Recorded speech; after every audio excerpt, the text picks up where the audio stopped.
hope you don't think that this week's content was too different or out there. I want us to have a fuller understanding of leadership than what is often portrayed in the leadership literature. First is the romance of leadership, which causes us to have too high of expectations for leaders. Only so much is within the control and influence of a leader. Even the smallest library is a complex organization. And research says that only about 15% of an organizational outcome is influenced by an organizational leader. This romance can cause us to think of ourselves as bad leaders, we're not doing enough, or place unrealistic expectations on our leaders. Another aspect of leadership that is problematic is defining it. Without a definition, a concept does not exist. Now, I use the definition that leaders create meaning. Now, you're free to disagree with that definition, but creating meaning is an important part of what leaders do. When a major event, good or bad, happens, the library looks to the leader for an explanation in the meaning of that event. The meaning a leader creates also frames the work a library does and the significance of that work.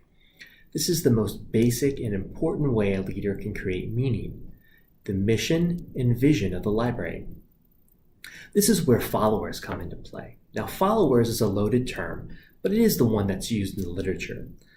Followers look to leaders to fill various needs, and in the interactions between leader and follower, where meaning is created and interpreted, is where the leadership followership process happens. It is a mutual influence process where leaders and followers influence each other in the meaning being created. It is also where a lot of things can go awry.